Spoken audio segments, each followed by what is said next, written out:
Right, it's time for Showbiz, and Miss G has joined me, and we have heard a lot from Becca's mum. I was hoping that we'll get to hear from Becca. Becca will be on Hits FM on Friday, and so hopefully she gets to address all the allegations. Friday, that's like 4 days away. But that's Becca herself.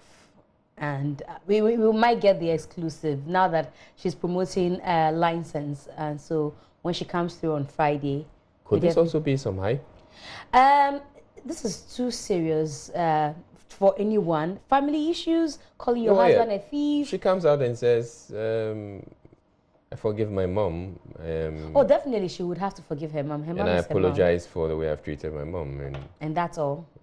Yeah. Well, let's wait and see what she has to say. I'm sure by Friday she would also have, thought through a lot of the things the man has said, called her mom, maybe they make peace before she even grants the interview. So you might be surprised that, just like you're saying, she comes, oh, we're talking about it and everything is okay, and that ends it. But that would be beautiful because it's a very, very serious family issues. Yeah, no doubt. Okay, so let's talk about Sarkodie, who is promoting Alpha. A lot of people said when we saw Highest, we thought that that was the end, but Alpha, he claims, is a state of mind. And he reveals that, the one who knows the vocabs in the house, just like Israeli's wife does in his house. Louisa Lai is serious, is Tracy, and she helps him with the formulation of some of the words blah, blah, blah. And then you know that he and Yao Sapon have done a song together. Yao Sapon featured Sarkodie. So he's speaking about that and more. Something I'm doing naturally that I didn't know that it was part of me, but I feel like my circle is guarded, and I make sure that I defend what I've been able to build, and that's like an alpha state of mind, and that's what came about. I actually give props to my wife. She came up with that name. Whoa, she came up with that name. Yeah. Do you write together? Every time you're writing, do you take a with Tracy? Yeah. No. but you take a consent in your. Yes. There's a lot of. She's what's the right word? She is the geeky type. She knows a lot of vocabularies. So with English and certain things that I want to figure if it makes sense, I always ask, what does this mean? Does this make sense if I use it in this phrase? Because she's like a book-long girl. She knows everything about. I think she's probably read the whole dictionary. There's nothing in the world that she doesn't know. So that side, I ask. Yeah. How much of a musical space does she take? She's like a big fan, and she loves. I keep music from her. I keep music for my team actually, and I make sure that you don't hear it to criticize too much. Because sometimes people get a song like Adonai. My team were like, you're not feeling the song. But that's why I don't play it to them, because sometimes I see things that they don't see. So until like everything is like done, that you don't have any choice, then I'll just play it for you. So she's not in the process unless I need something from her. Well, it was amazing to hear on KMJ's show that you had a collaboration with. Sapon. How do you feel before you had that collaboration? When gospel artists will say, "Oh no, I don't want to have a collaboration with a secular artist." I understand it to a point, because even me, sometimes I get tensed when I have to do songs with these people, because this is Yao Sapon. The type of songs that he has done. I don't want to mess up that legacy. I want him to keep that. But I was on it in the beginning, but then I wanted to hear the song. And when I heard the song, I understood why he wanted to put me on, because it's him, but you still find the new generation in as well. And I'm a spiritual person. I wouldn't say religious, I'm spiritual. I'm a Christian. So, and he's like my biggest, actually my #1 gospel artist. Whoa. Yes, in the whole world, actually. So, and I listen to his album every day.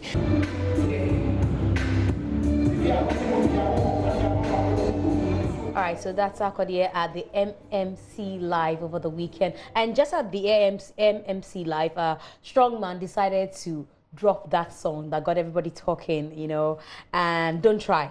And he gets to speak to IB about Don't Try. He said, well, he didn't want to perform the song. The DJ dropped the tune, and the response was great.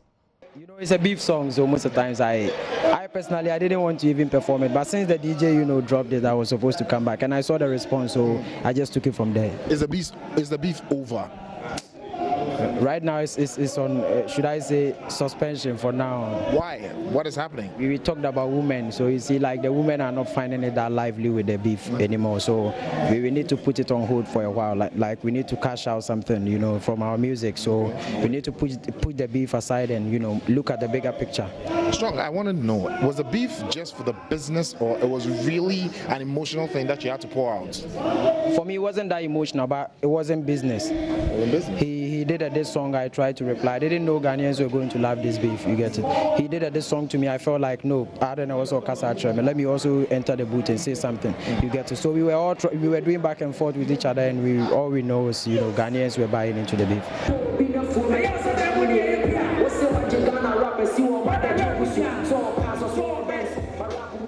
Okay, so when he said the big baddie, why didn't you test the coins, the whole auditorium, you know, went gaga. Okay, so now let's do some gospel now, and the win of revival, Mettle's win of revival took place yesterday at the Perez Dome, and a lot of great personalities in the gospel fraternity graced the occasion. So let's hear some reviews from all those ones. People are selling Ghana to the rest of the world. Joe is one of them.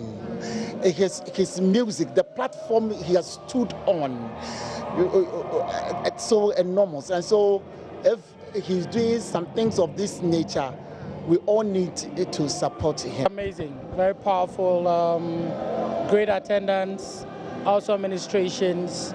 I mean, very powerful atmosphere. It's an atmosphere that lives can be changed, transformed, healings happen, and many amazing things happen when such atmospheres are present. And so, I mean, it's a lot of fun in there. It counts as an honor to be put on a platform tonight with Jonathan Nelson and then Sisi Chum, Kwesi Oting, because can I be honest? You know, it's cheaper to get somebody from Accra because you don't have to do the transportation and all that. So I don't take it lightly when somebody invites me all the way from Takoradi to come. That means the person is placing premium on the gift of my life. Amazing. I mean, if I could take at least 500 Ghanaians, Nigerians, people from Kenya, and I can just bring them to America and place them at every one of my concerts, it would be amazing.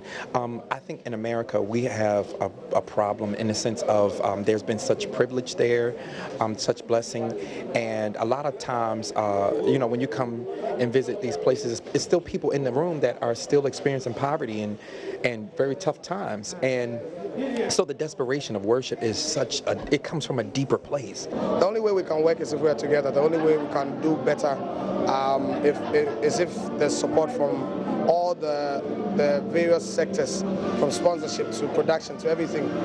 Imagine if this is how it went without support. Imagine if I had support. It would be bad, you know. So I would urge everyone, like, support what is happening. There's something God is doing in the land of Ghana, and that's the only place we were born into, and that's the place we would support and encourage.